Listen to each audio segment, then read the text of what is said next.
What's more likely? Never say never, but never.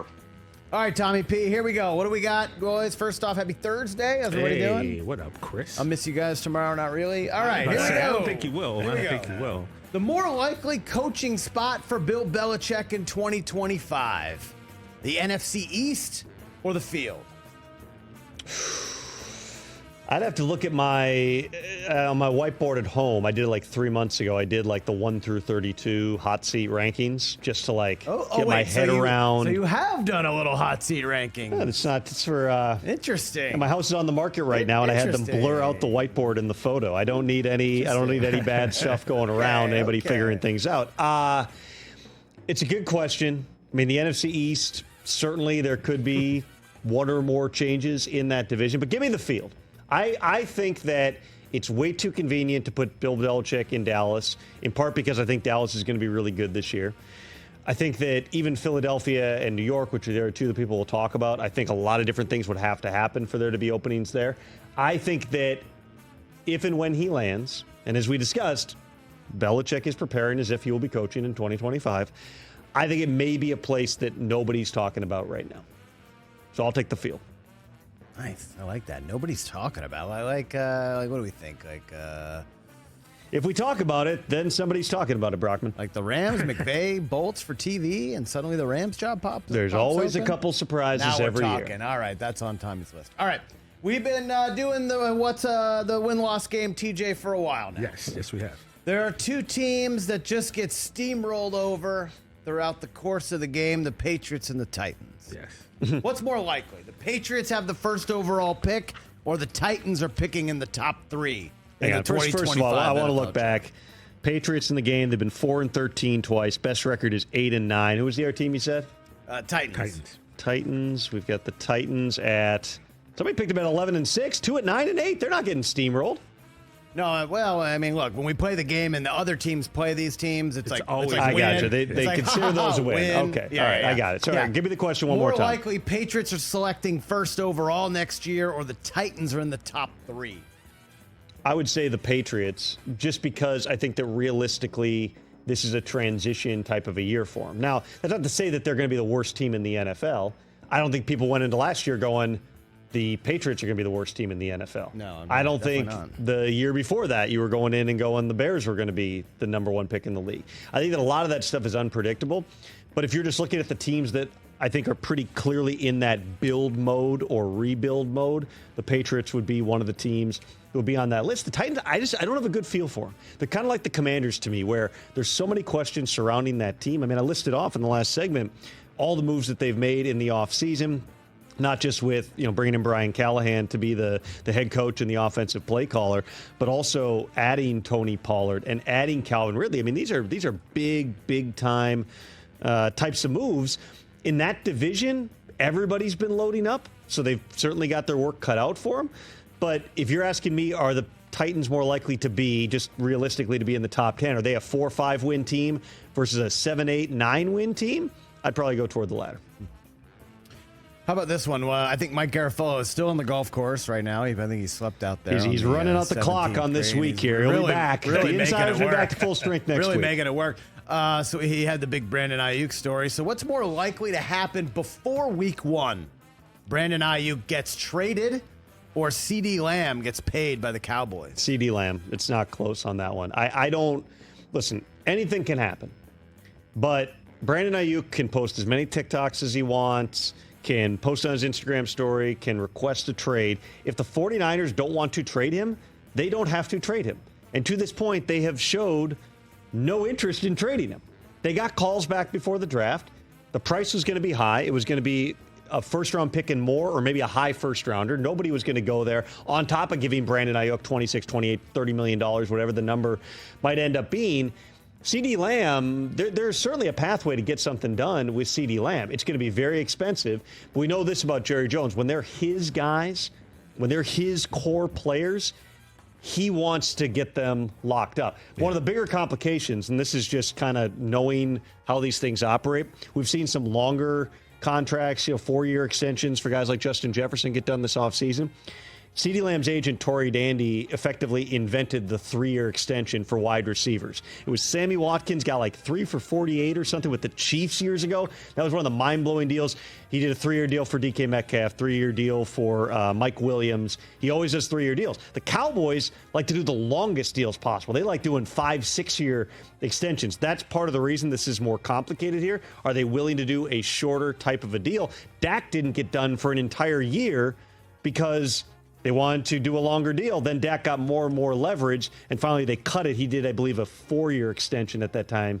It was even 3, but I think it was 4. So, but in terms of what's more likely before week 1, CeeDee Lamb.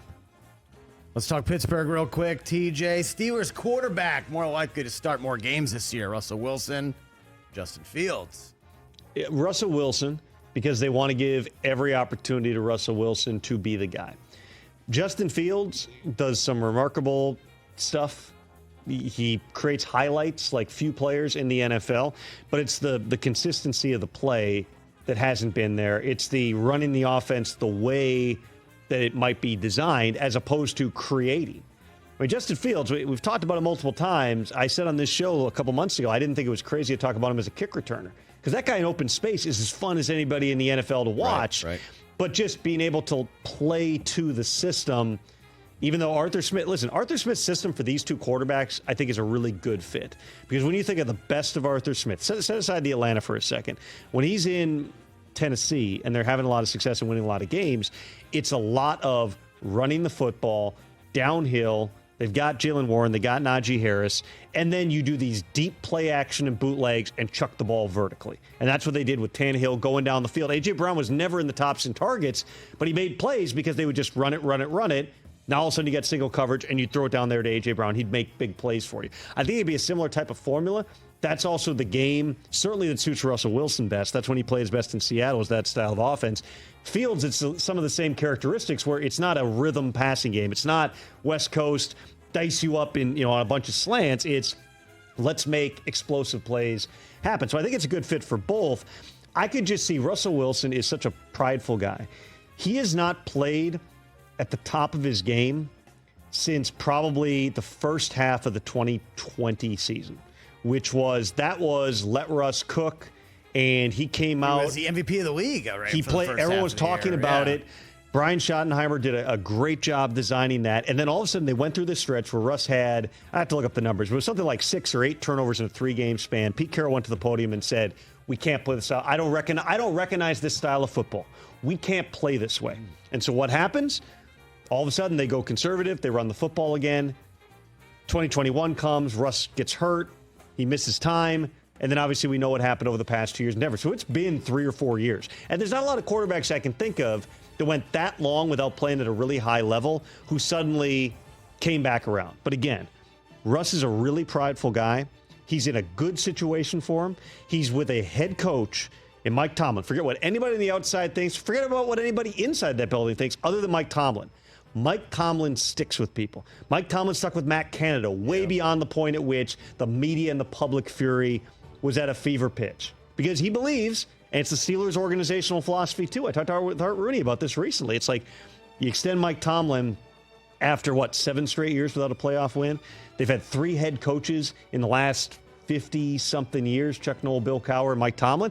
And I asked why. Why is that the organizational philosophy? He said, well, something he learned from his grandfather and his father, which was when you feel like you've got the right people, you stick by them. And if the coach is still getting through to the players and you believe in them, you stick with them. Mike Tomlin has done the same thing with players, with coaches. He's kept around the Antonio Browns of the world a while. This is a very long answer, but I believe he will stick with Russell Wilson for as long as he feels he can. Black and gold. Every opportunity.